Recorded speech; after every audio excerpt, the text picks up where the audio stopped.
البدع والأهواء، أهل البدع العقائدية وأهل البدع السياسية.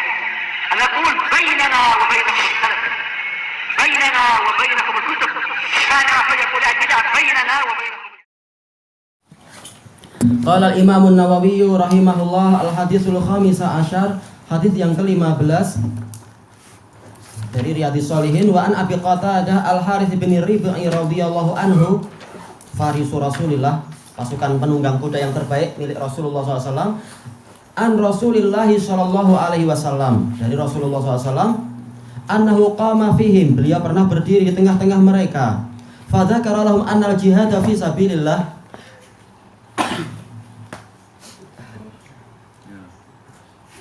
Alhamdulillah.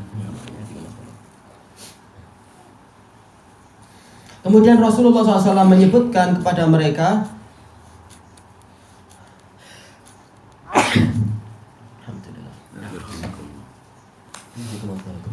bahwasanya jihad di jalan Allah wal imana billah afdalul a'mal, demikian pula beriman kepada Allah itu adalah amalan yang paling utama. Faqama rajul, maka ada seseorang berkata, berdiri, faqal ya Rasulullah ara'aita in qutiltu fi sabilillah tukaffaru anni khataayai. Wahai Rasulullah, dia bertanya, wahai Rasulullah, kabarilah saya. Aslinya sih ara'aita, apa pandangan Anda? Tetapi apa? Kata jumhur, ara'aita maknanya adalah akhbirni, kabari saya. Jika saya terbunuh di jalan Allah, jika saya terbunuh di jalan Allah, apakah seluruh kesalahan saya itu akan terhapus? Faqala lahu Rasulullah SAW, na'am in qutilta fi sabilillah wa anta sabirun muhtasib. Iya, kalau engkau memang terbunuh di jalan Allah dalam keadaan engkau sabar, mengharapkan pahala, muqbilun ghairu mudbir, yaitu engkau maju ke depan dan tidak mundur ke belakang. Summa qala Rasulullah sallallahu alaihi wasallam, kaifa qult? Kemudian Rasulullah bersabda pada dia, bagaimana tadi engkau berkata? Qal ara'aita in qutiltu fi sabilillah atukaffaru anni khataayai. Kabarilah saya, jika saya terbunuh di jalan Allah, apakah kesalahan-kesalahan saya itu akan dihapus? Faqala lahu Rasulullah SAW, na'am wa anta sabirun muhtasibun muqbilun ghairu mudbir. Iya, apabila engkau sabar, mengharapkan pahala, engkau maju ke depan dan tidak mundur ke belakang. Illad dain, kecuali hutang. Hutang tidak dihapus, ada keterkaitan dengan hak manusia. Fa inna Jibril qala li dzalik, karena Jibril berkata kepadaku yang demikian tadi. Rawahu Muslim.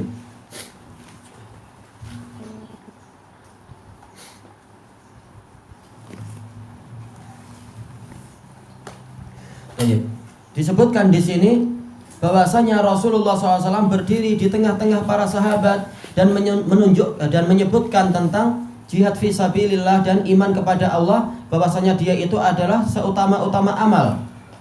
Sebagaimana ditanya su'ila Rasulullah SAW, ayul islami afdal, ayul imani afdal. Su'ila Rasulullah SAW ayul a'mali afdal. Rasulullah SAW ditanya amalan apa yang paling utama, maka beliau mengatakan imanun billah wa jihadun fisabilih, beriman kepada Allah dan berjihad di jalannya.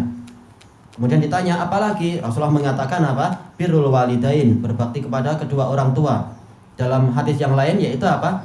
As-sholatu fi waqtiha, salat pada waktunya. Menunjukkan, kata Ibnu Hajar, ini tergantung penanyanya. Penanyanya Rasulullah akan lihat penanyanya karakter apa, maka Rasulullah jelaskan seperti itu kepada dia. Jadi yang paling utama untuk dia ini, yang paling utama untuk orang itu, maka itu dan sebagainya. Segalanya diletakkan tepat pada tempatnya. Sebagaimana yang amalan paling utama untuk orang yang miskin adalah sabar, amalan yang paling utama untuk orang yang kaya adalah syukur. Masing-masing diletakkan pada tempatnya. Tayyib. Disebutkan di sini bahwasanya jihad fisabilillah adalah amalan yang paling utama, dan ini nanti akan ada pembahasan khusus di dalam kitab ini. Sebagaimana salah seorang pernah bertanya, ya Rasulullah, dullani ala amalin ya'dilul jihad fisabilillah. Wahai Rasulullah, tunjukkan kepada saya suatu amalan yang setara dengan jihad di jalan Allah. Rasulullah bersabda, la tastati, engkau tidak akan mampu. Hal tastati'u idza kharajal mujahidu fi sabilillah an tadkhula masjidan min masajidillah fataquma fala taftur wa tasuma wala tuftir hatta yarji. Apakah engkau mampu apabila seseorang itu keluar berjihad di jalan Allah, maka engkau masuk ke salah satu masjid Allah, lalu engkau sholat tanpa berhenti dan engkau puasa tanpa berbuka sampai dia pulang. Orang ini mengatakan, man yastati'u dzalik? Siapa yang mampu itu? Ya memang nggak ada yang mampu. Jihad terlalu tinggi nilainya dibandingkan dengan seluruh amalan yang lain secara umum. Demikian pula keimanan kepada Allah ini adalah amalan yang paling utama. Kenapa? Karena memang dia itu adalah inti segalanya. Kita tahu iman kepada Allah dia mencakup 4 perkara. Iman kepada wujudnya Allah, iman pada rububiyahnya, iman kepada uluhiyahnya, dan iman kepada asma wa sifat. Makanya barang siapa menggabungkan ini semua, maka tidak ada satu orang pun yang mampu menandingi dia dari sudut pandang apa? Akidah. Baru kemudian akan bertingkat-tingkat dari sudut pandang amalan sehari-harinya lagi. Tapi dari sudut pandang akidah, tidak mungkin umat dari jenis agama manapun mampu menandingi keutamaan orang yang beriman kepada Allah dengan apa? Keimanan yang terperinci tadi itu. Belum lagi kalau keimanan dia bukan hanya sekedar dari sudut pandang 4 jenis tadi, tapi dia juga apa? Mengerjakan 6 rukun iman dan mengerjakan 70 sekian cabang keimanan. Tentunya tidak ada yang lebih utama daripada dia. Masing-masing sesuai dengan kadarnya. Maka ada seseorang berdiri, disebutkan oleh para ulama, berdirinya dia ini adalah apa? Mimbabi, yaitu masuk dalam rangka untuk jalbil iqbal atau jalbin nadhar, yaitu untuk apa? Menarik perhatian. Karena kalau semuanya duduk, yang bicara juga duduk, terkadang apa? Orang yang ditanya nggak tahu siapa yang tanya. Tapi dia berdiri agar jelas, oh engkau yang tanya. Seperti apa yang dilakukan oleh Uqasyah bin Mihsan. Karena dia memang sangat ingin mendapatkan doa Rasul sampai dia berdiri. Dan bahkan dalam riwayat yang lain yang sahih, dia melambaikan bajunya, wahai Rasulullah, doakan saya. Agar apa? Betul-betul jelas. Oh, dia minta. Bukan apa? Duduk dan sembunyi. Rasulullah nggak tahu siapa yang bicara ini, misalkan. Nah, maka itulah hikmah kenapa apa? Terkadang para sahabat berdiri ketika ingin apa? Ingin mendapatkan jawaban dari Rasulullah Shallallahu Alaihi Wasallam. Tayyib. Kemudian dia berkata, ya Rasulullah, bertanya, bagaimana apabila saya ini terbunuh di jalan Allah? Sementara kita tahu bahwasanya jihad di jalan Allah ini adalah amalan yang paling utama. Maka apakah seluruh kesalahan saya itu akan terhapus? Itu kafar dari apa? Kafaro artinya adalah ghatta, wasataro, menutupi. Yaitu apa? Apakah kesalahan saya nanti akan dihapus semuanya? Khotoy, ya ini adalah apa? Kata Ibnul Qayyim, dia itu mencakup dosa besar dan dosa kecil. Kecuali kalau dikatakan adzunub wal khotoya, maka khotoya ini hanyalah apa? Shaghair, dosa kecil saja. Tapi kalau dia disebutkan sendirian, dia mencakup dua-duanya. Tayyib, maka Rasulullah SAW menjawab, na'am in qutilta fi sabilillah wa anta sabirun muhtasibun muqbilun ghairu mudbir. Iya, apabila engkau terbunuh memang di jalan Allah, syaratnya adalah di jalan Allah, sebagaimana nanti disebutkan di dalam kitab ini dalam bab khusus masalah apa? Masalah jihad. Wa min maklumin yuklamu fi sabilillah wallahu ya'lamu man yuklamu fi sabilih illa ya'ti yaumal qiyamah ka akhzari ma kanat. Tidak ada satupun luka yang terluka di jalan Allah dan Allah tahu siapa yang terluka di jalannya. Ada isyarat bahwasanya apa? Banyak orang yang dohirnya di jalan Allah, tapi Allah lebih tahu apa yang menjadi niat-niat dia. Makanya syaratnya di sini adalah fi sabilillah, bukan mutlak, tetapi muqayyad. Diikat bahwasanya dia di jalan Allah, bukan untuk mencari harta kekayaan, bukan untuk mencari ketenaran, bukan pula untuk apa? Membalas dendam semata-mata kepada kelompok lain, bukan. Tapi memang dia lakukan itu li'ila'i kalimatillah, untuk apa? Untuk meninggikan kalimat Allah. Kemudian apa? Syarat yang kedua, di samping fisabilillah, dia harus sabar. Bukan seperti yang dialami oleh Qusman yang disebutkan sebagai munafik itu, yang dia berperang kemudian apa? Dia tidak sabar dengan luka-lukanya, kemudian dia bunuh diri, akhirnya malah masuk neraka. Padahal kalau dia sabar sedikit saja dari dohirnya, maka apa? Dia akan mendapatkan derajat syahadah. Tapi dia tidak sabar, muhtasib, dan dia mengharapkan pahala dari Allah. Sementara si Qusman ini disebutkan apa? Karena dia perangnya adalah hamiyah, karena fanatisme kelompok dia, bukan demi mencari pahala Allah. Maka ini adalah kerugian besar kalau dia menjalankan itu demi apa? Keduniaan, baik berupa harta ataupun kehormatan duniawi. Tapi harusnya apa? Dia meniatkan mencari pahala Allah. Apalah nilainya kehormatan di dunia kalau apa? Kalau kita gagal mendapatkan pahala Allah di akhirat.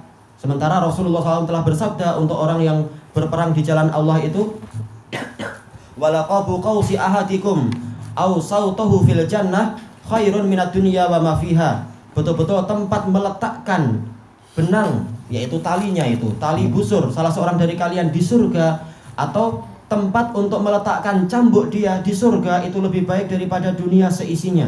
Jadi benda yang sangat kecil di surga itu lebih mahal daripada dunia seisinya. Apalagi yang Allah janjikan bukan hanya benda kecil, bahkan istana-istana yang mewah dengan segala isinya dan fasilitas yang tidak pernah terbayangkan. Maka rugi besar orang yang dia mengorbankan dirinya untuk untuk gaji bulanan, barangkali berperangnya bukan karena Allah tapi karena negara atau karena gaji atau perkara yang lain demi agar dia mendapatkan gelar sebagai jenderal. Ini rugi besar. Setelah itu dia terbunuh, naudzubillah, rugi. Padahal akhirnya sama-sama terbunuh, tapi karena niatnya salah maka hasilnya pun lain. Tayyib. Kemudian Muqbilun, engkau betul-betul menghadap kepada musuh, ghairu mudbir, tidak lari. Kenapa? Wa may yuwallihim yauma idzin duburahu illa mutaharrifan lititalin aw mutahayyizan ila fi'atin faqad ba'a bi ghadabin minallah. Karena barang siapa dia itu lari dari peperangan pada hari itu, yaitu membelakangi musuh. Jadi musuh jadi melihat belakang kita. Harusnya musuh lihat dada kita, bukan lihat belakang kita. Malulah. Kecuali orang yang memang dia itu untuk membuat tipu daya, yaitu U-turn, menyerang musuh dari arah lain, atau untuk bergabung dengan pasukan kita yang lebih besar agar perangnya menjadi lebih seimbang. Maka orang yang lari bukan dalam rangka dua tadi, atau salah satu dari dua tadi, maka dia akan kembali membawa kemurkaan dari Allah. Naudzubillah. Sebagaimana sabda Rasulullah SAW, ijtanibu asba'al mubiqat, hindari oleh kalian 7 perkara yang menghancurkan. Wa mahun, sahabat tanya apa itu? Di antaranya adalah at-tawalli yaumaz zahf, yaitu engkau lari ketika dua pasukan sudah saling merayap mendekat. Tayyib. Dan juga apa hikmahnya kata para ulama, kalau seseorang itu lari ke belakang, ini akan menyebabkan musuh jadi semakin semangat dan menyebabkan teman yang lain menjadi gentar. Maka ini akan merusak, walaupun yang berbuat seseorang, tetapi ini akan menyebar efeknya itu. Musuh semangat dan teman menjadi semakin ketakutan. Maka dosanya besar walaupun dia berbuat untuk dirinya sendiri. Tayyib. Maka kalau dia mampu menghindar dari kesalahan tadi, bahkan dia maju ke depan walaupun apapun yang terjadi, maka dia inilah orang-orang yang akan termasuk dari golongan orang yang dosanya itu akan dihapus dengan sebab mati syahid. Sebagaimana dalam hadis yang hasan, Rasulullah SAW mengatakan bahwasanya orang yang terbunuh di jalan Allah, maka dia akan mendapatkan 6 khisal, 6 karakter dari syahadahnya itu. Di antaranya adalah tukaffaru khotoyahu min awwali qatratin qutirat min dima'ih, yaitu dosanya akan dihapuskan sejak pertama kali darahnya itu menetes. Itu di antaranya, belum lagi 5 yang lain. Kemudian ketika orang ini sudah mendapatkan jawaban itu, ternyata Rasulullah SAW mendapatkan berita baru dari Jibril. Ada syarat yang lain, ada perkecualian. Kemudian Rasulullah tanya lagi, bagaimana? Maka Rasulullah dia menjawab demikian. Kemudian Rasulullah menjawab ditambah dengan illad dain, kecuali hutang. Kenapa? Fa inna Jibril qala li dzalik, karena Jibril berkata seperti itu. Ini menunjukkan bahwasanya sebagian dari sunnah Nabi adalah wahyu. Ada langsung Jibril datang memberikan informasi dari Allah Ta'ala. Dan juga dari hadis ini kita mengetahui bahwasanya bahwasanya hutang itu adalah bagian dari kezaliman. Makanya Rasulullah SAW bersabda, matlul ghani zulmun, bahwasanya orang yang punya kecukupan untuk membayar hutang tapi dia memanjangkan, menunda-nunda pembayaran, maka itu adalah suatu kezaliman. Yahillu irduhu wa uqubatuh, boleh untuk kehormatannya dicemarkan, yaitu dikatakan orang ini dia suka mengulur-ngulur hutang, jangan kalian kasih hutang dia, bahaya. Itu boleh kehormatannya dicemarkan. Orang ini pendusta, bilang akan bayar sekarang, ternyata dia lari-lari padahal uangnya banyak tuh. Dan seterusnya. Wa uqubatuh, boleh untuk dia dihukum, dilaporkan ke government, untuk dia dimasukkan dalam penjara dan sebagainya. Makanya ini adalah hutang itu adalah bagian dari kezaliman. Ketika tiba waktunya membayar, kita tidak membayar tanpa uzur. Makanya orang yang mengkhawatirkan, merasa khawatir dia nanti akan mati atau kena musibah atau hendaknya dia berwasiat agar kalaupun dia tidak mampu membayar, hendaknya keluarganya membayarkan dari harta yang ditinggalkan itu. menjual dulu sebagian tanahnya barangkali dan sebagainya. Daripada apa? Dia terhalang untuk masuk surga sampai hari kiamat. Rugi. Para orang yang mati syahid, mereka sudah di dalam surga bernikmat-nikmat, dia masih di depan pintu surga. Oh, sedih sampai hari kiamat. Padahal orang yang di depan pintu surga melihat indahnya pintu surga atau sedikit apa yang di dalamnya, maka dia akan merasa apa? Sebagai orang paling celaka. Nauzubillah. Sebagaimana dalam hadis sahih yang di Bukhari Muslim itu. Karena apa? Mampu melihat tapi nggak mampu menikmati, ini tersiksa. Baik, makanya daripada kena bencana sebanyak itu, maka hendaknya dia apa? Menyelesaikan hutang-hutangnya secepatnya dan mohon kepada Allah agar dimudahkan membayar hutang dan sebagainya itu. Baik, kemudian karena sesungguhnya Jibril berkata demikian kepadaku. Ini menunjukkan Rasulullah adalah wa ma yantiqu anil hawa in huwa illa wahyu yuha. Tidaklah Rasulullah berbicara itu berdasarkan hawa nafsu, tetapi yang beliau sampaikan adalah wahyu yang diwahyukan. Tayyib ilahuna wallahu a'lam.